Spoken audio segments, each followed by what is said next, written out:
do think it is incredible, like sometimes you will find yourself in those situations where you just don't know how to deal with what's happening. We don't even know how to deal with the information that's coming at you. I'll tell you this, okay? Recently, something happened. It's amazing the way sometimes just a little lint balm, a little ball of lint, can turn into a clusterfuck. An entire clusterfuck. And that's not a candy bar, I'll tell you that right now. No chocolatey clusterfucks don't exist. Full of peanuts and fuck.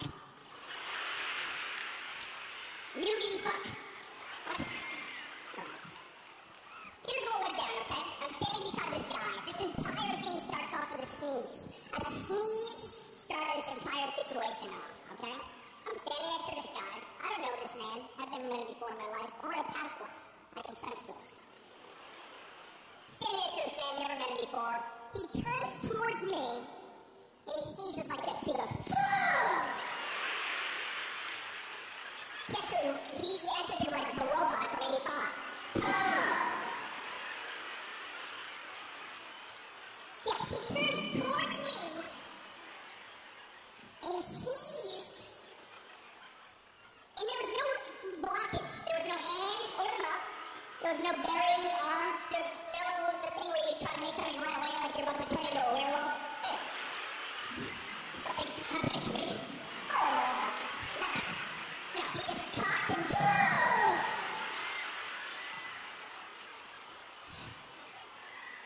Two things happened. First of all, it scared the ever living out of me, okay?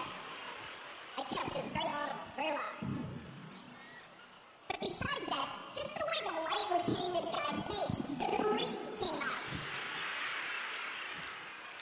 A lot of stuff, almost like when you use Windex and you put it on mist mode, you know mist mode?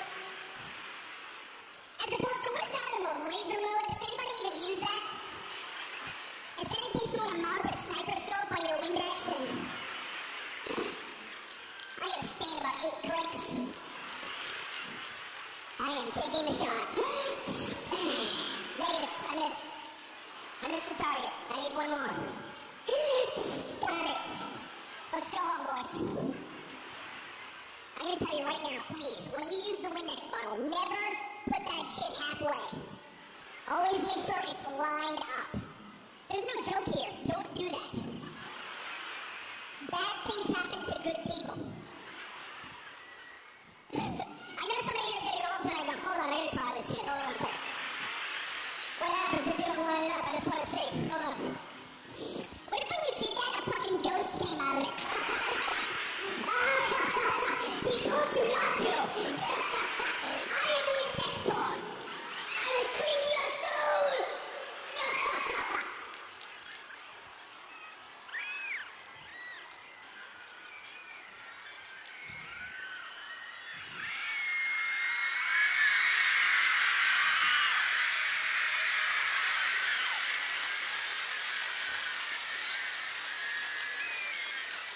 He sneezed. Debris. Movement.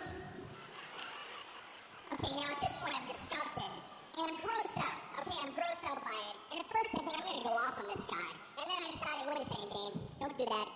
Take the high road. Try to be polite. So I turned to him, and this is what I said. I looked at him and I went, God bless you. Yeah, I said it like that. I said it like that. God bless you. Which, you know, is God bless you, but it kind of sounded like, cover your fucking mouth.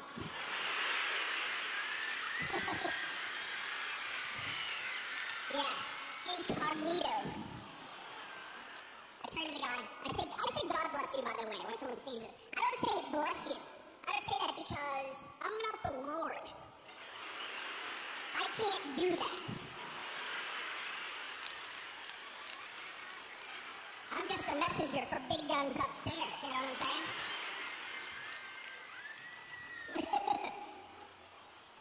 And I never go Gesundheit. I don't know who even says that. If I say Gesundheit, I feel like I'm honoring Hitler. Like I should be like, Gesundheit! I end up on the History Channel because they got sneezed. God bless you.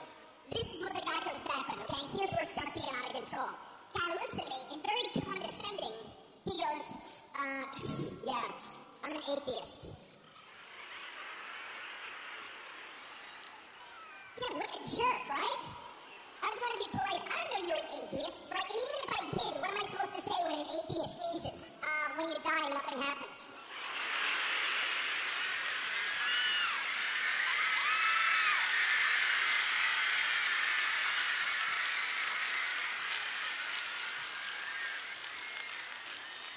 So now, oh man, now I start getting into like a religious debate with this guy.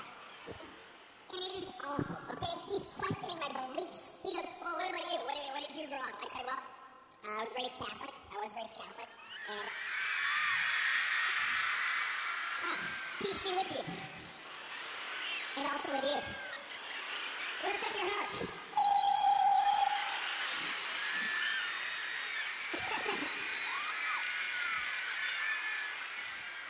As I'm telling him about my religious background, he is laughing at me. He's giggling. He's like, you believe this? This is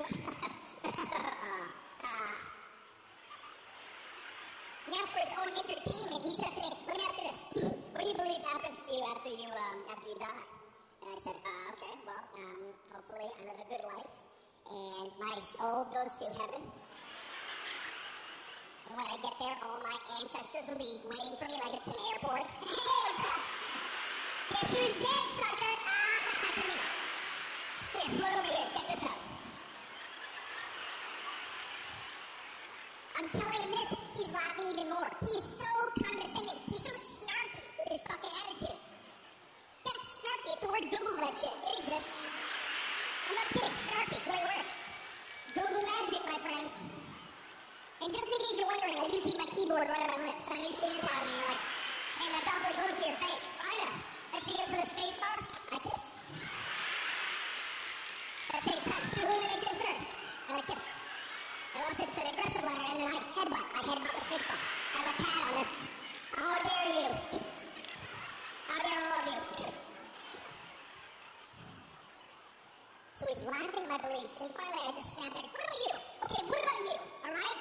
What happens to you? You're an atheist. What does that mean? What happens to you after you die? Now he gets very serious, like he's going to school me, okay? He looks at me and goes, oh, I can tell you, young man, I can tell you. I know what's going to happen to me after I die. After I pass on, my body will become one with this earth. From there, I will become a fertilizer for this planet. And with that, I will return as a huge, beautiful tree. That's what this guy believes. He's laughing at me. He's gonna come back as a fucking ficus. And Johnny Weeping Willow over here. I wanted to slam this guy so bad for this, right? But then I stopped. You guys. Please hear me out. I let it sink in, and I want you to as well. I hope when he dies, he doesn't become a tree. I hope he's in the middle of the wilderness, and he's doing his tree thing, whatever his trees do. I know they do a lot of work with breezes. And wouldn't it